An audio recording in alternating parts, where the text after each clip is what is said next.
有缘人又见面了。今天来聊一个社会话题，生育率的问题。说实话，这是一个比较敏感的话题。但是，无论是大陆台湾，还是日韩和整个东亚，甚至是放宽到整个社会，年轻人好像结婚都越来越晚，不愿意要孩子的也越来越多，不禁让我们反问：世界到底怎么了？其中的原因是什么？少子化社会将会有哪些变化？本期内容干货较硬，可能较难听懂，请耐下心来慢慢往下听，相信你一定会有所收获。老规矩，听前先点赞的人，你会越来越有钱。据海峡导报综合报道，岛内生殖权威台茂盛医院院长李茂盛迎接元旦宝宝的同时，也感慨台湾地区少子化严重。2024年遇龙年，但台湾地区全年出生人数恐不足13万。根据台当局内务主管部门统计台湾地区出生人口数，2020年为165249人，死亡人数173067人。2021年153820人，死亡人数184172人。2022年138986人，死亡人数208438人。2023年135571人，死亡人数205575人。而2024年的1月至11月出生人口数计有122360人。从出生和死亡人数看，台湾地区已连续5年字面意义上的生不如死。李茂盛忧心表示，2024全年出生人数恐低于13万人，堪称史上最惨淡的龙年。从医超过40年，李茂盛指出，台湾地区过龙年最大出生潮是在1976年，有超过42万个新生儿诞生。2012年的龙年也有229481人。如今少子化实在太严重了，也加速台湾人口老化。台发会预计2047年台湾地区人口老化的速度将超车日本，同时预测台湾地区人口在2070年将大少30%，而且每一位青壮年需抚养一位老年人。各类产业将面临劳动力不足、税基减少，尤其是台湾人非常依赖的健保更无法运作。李茂盛说，台湾民众不敢结婚，导致生育数下降，是少子化的主因。台湾地区的家庭结构以小家庭为主，照护人力不足。再者，常年房价居高不下，去年甚至不降反升，不敢买房就不敢生小孩。若是倾全力买了房，就排挤教养费用。他认为，长久之计是台当局要推出房价软着陆，广建社宅，落实孩童供家养，建立友善职场，鼓励男性投入家务及育儿工作等具体作为。在国际学术界，总和生育率达到 2.1 被定为世代更替水平，也就是说，某个国家或地区平均每个妇女在育龄期间生育子女数量达到 2.1，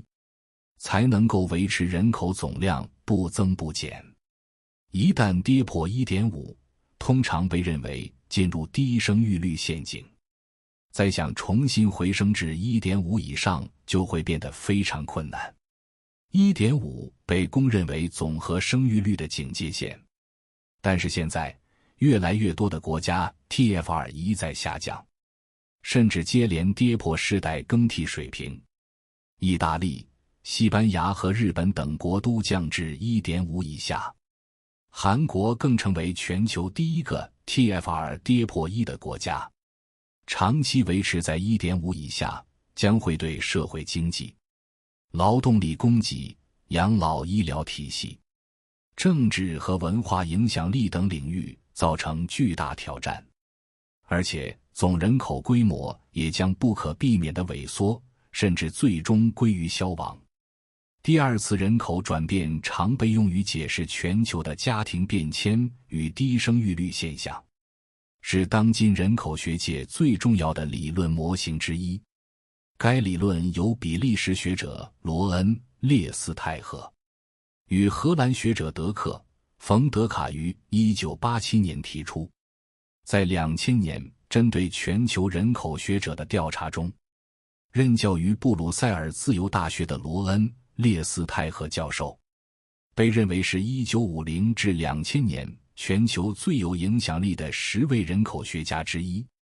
并获得国际人口科学研究会终身成就奖。这次他与本刊分享在社会结构变迁、文化力量冲击和个体化发展的背景下，世界各国和地区进入第二次人口转变后，婚姻、家庭和生育模式正在如何重新建构。从形式上来看，两次人口转变都表现出生育率显著和持续的下降，但实际上两次人口转变过程中表现出的许多特征是相反的，至少在西欧是如此。第一次人口转变指的是人口从高出生率、高死亡率向低出生率、低死亡率变化的过程。到今天，世界上绝大多数经历了工业化的国家都在经历或已经完成了这一转变。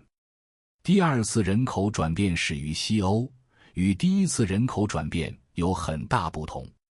首先是生育率，第一次人口转变中实际上拥有2个孩子的高生育率，这主要是通过降低中老年人口来实现的。3到6个孩子的生育区间被避开，而第二次人口转变的情况恰恰相反，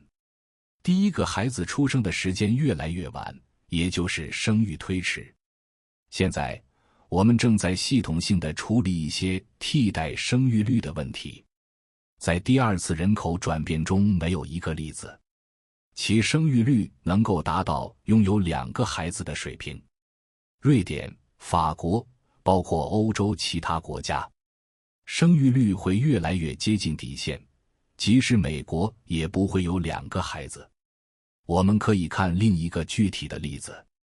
日本。现代日本少子化的根本原因在于，尽管经济上的贫富悬殊在扩大，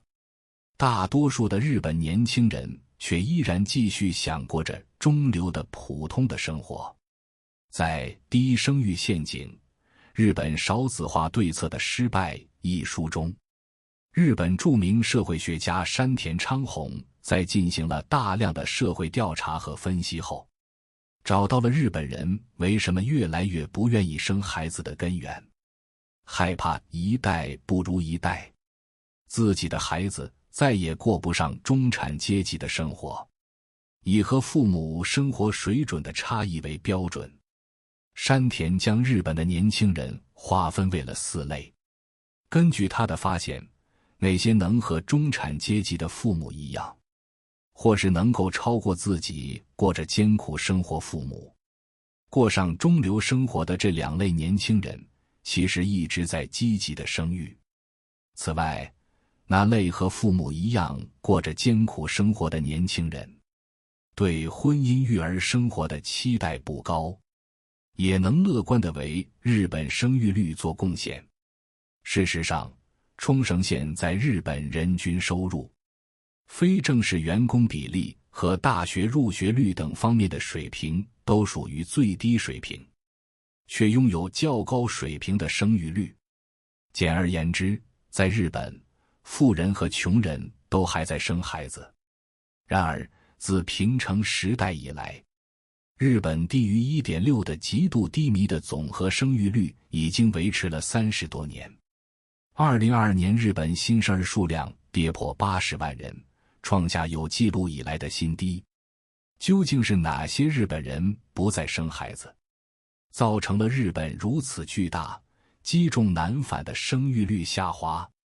他们正是山田划分的第4类日本年轻人，那些有着中产阶级父母保持着比较富裕的生活水准，而自己将来的生活达到父母辈水准的希望渺茫的年轻人。他们承受着从中流跌落的不安，身处于将来可能会让孩子受苦的状况中，对于育儿乃至婚姻都鼓不起勇气。为什么这第4类日本年轻人不生孩子，会对日本生育率有决定性的影响？因为他们正是日本适龄婚育群体中占据相当大比例的主流群体。这一切要从日本中产阶级，或者是自认为中产阶级的日本人的通胀说起。在1955年至1980年代，日本经济恢复并进入了高速成长期。当时，绝大部分年轻人的职业前景和收入都伴随着蓬勃的日本经济一同起飞，几乎人人有期望成为终身雇佣、稳定体面的中产阶级。在这段经济高度成长期之前，绝大部分日本人所能从事的职业，基本是佃农这样艰苦的小营生。而经济高度成长期的这一代日本人确信，他们的生活肯定要比他们的父母富裕得多，对未来即使要养育2、3个孩子后的生活水平也充满信心。只是日本经济的高度成长期随着1973年的石油危机终结，即使在1980年代后半期度过第2次石油危机后，又迎来了泡沫经济时代。日本的出生率上扬的箭头依然开始下降，未婚率也慢慢上升。山田认为，这是因为中产阶级的中流生活已经在日本经济高度成长期这一代人中普及，这让他们的子女，泡沫经济这一代的年轻人，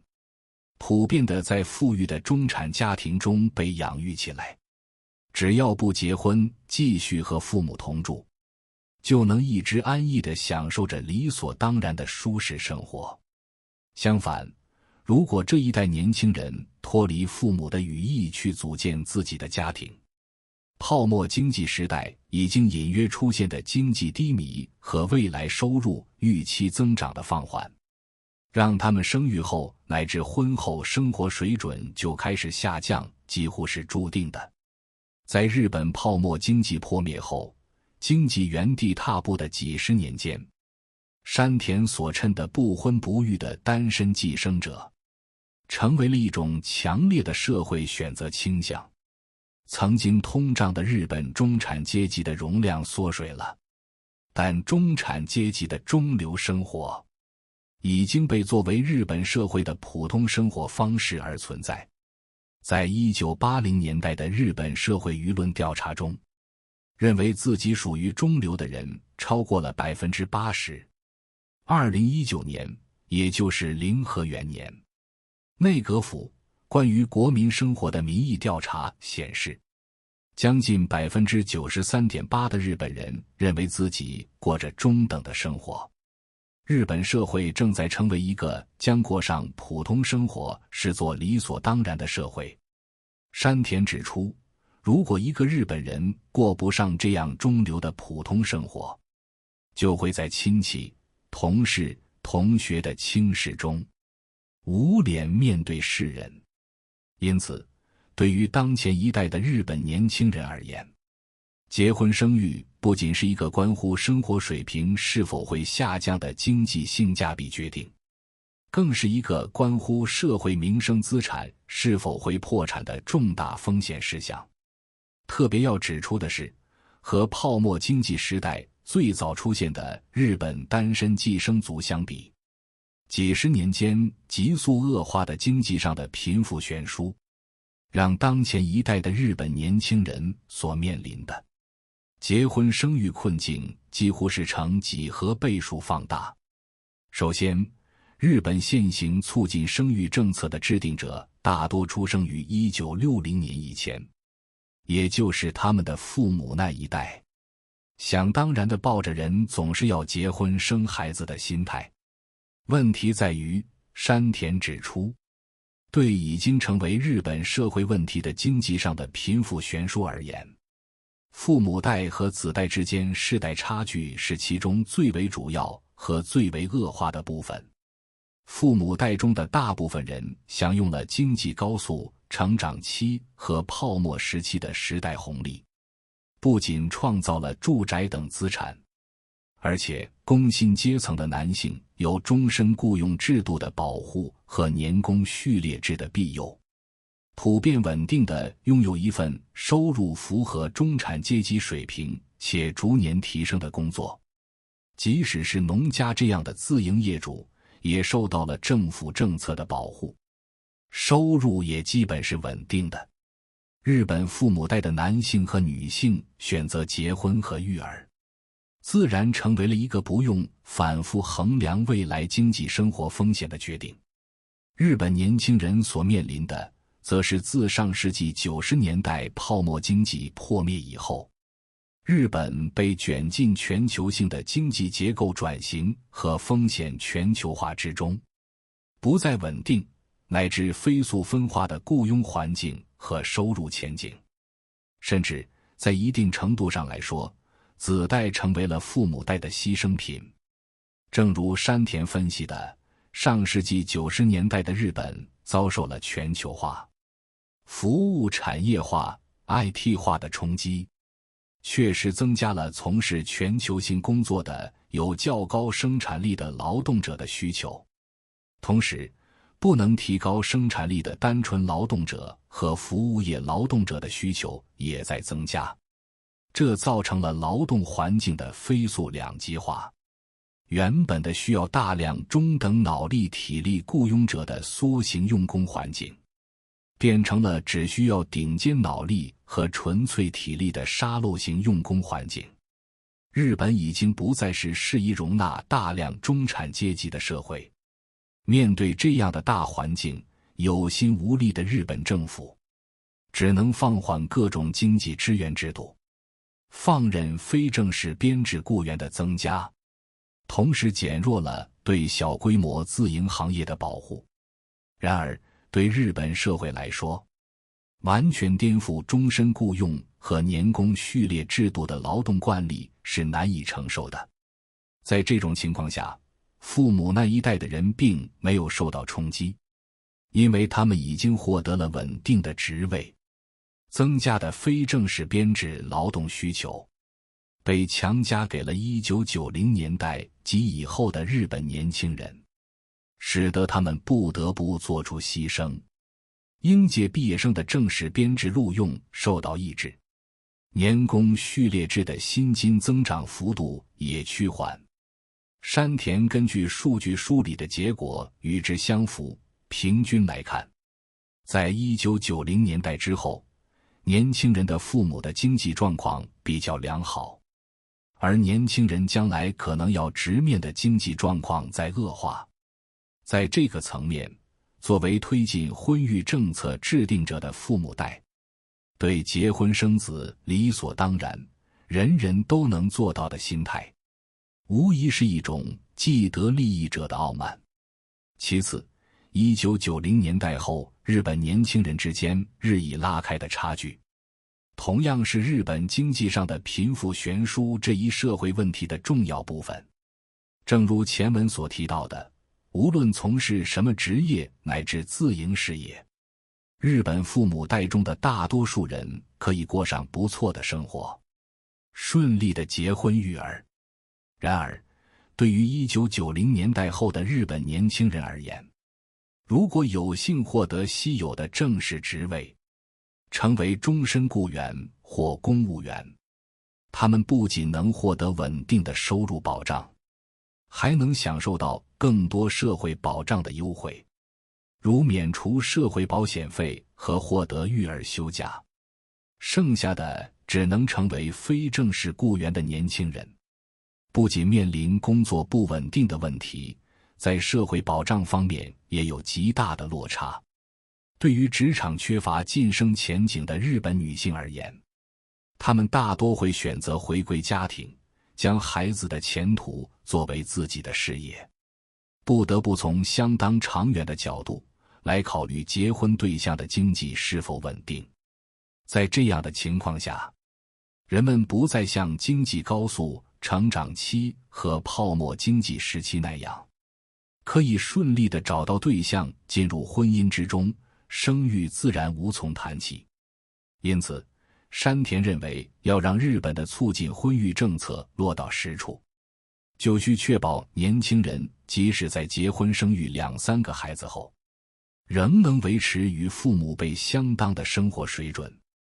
推行这一政策的重点，归根到底是社会改造，要将我们的社会改造成一个无论哪个年轻人都有希望，将来能够不让自己的孩子受苦的社会。也就是说，让当下的日本年轻人，在他们10年后开始结婚育儿的时候，和在20年后他们的孩子将要上大学的时候，以及在30年后他们晚年生活中，都要有希望能过上大多数人那样的生活。当然，通过政策让日本年轻人重拾信心是艰难的。如他所言，年轻人总是看着上面一代的人。现在的日本年轻人看到的是10年前成为非正式编制雇员的年轻人，在经济不稳定的情况下养育孩子的中年人，日益贫困的老年人。为了避免重蹈覆辙，他们对婚育如此慎重是相当可以理解的。山田之所以仍旧呼吁日本政府出台正确直面少子化的政策，是因为他认为这不仅仅关乎新生劳动力和日本经济的前景，也更是关乎社会本身该有的公平正义。只有富人和穷人生孩子的社会，将会成为代代传递不平等的漩涡机器。他进一步指出，从美国的社会现状来看，少子化很可能是社会失活的病症而非病根。美国经历了同样的中产阶级萎缩、年轻人不愿意生孩子的少子化时代阵痛之后，奇迹般地将生育率重新拉了回来。但在他看来，这种奇迹没有赞颂的必要。当父母代是中产阶级，子代正是阶级分化的一代时，少子化往往作为病症而出现。在阶级分化完成后，少子化最终会自然消解，留下更难解决的不平等漩涡。从这个意义上来说，山田敦促政府应当推进针对少子化的政策，也是为了日本社会拥有真正良性的未来。讲完了日本的历史和现状，以及对未来的展望后，不知道你是否悟到什么？介于篇幅时长和话题敏感性的问题，这里就不再继续分析其他几个国家和地区了，因为很大程度上，东亚的情况是类似的。所以，聪明的你可以结合自己所在地区的情况，对照日本无子化社会的发展，在大脑内演绎思考一下，相信你一定有所收获。如果你感受到了收获，请订阅这个频道，我会持续为你分享和传递智慧。如果你有所感悟，欢迎在评论区留言，与大家一起交流你的心得。期待我们下次缘分的遇见。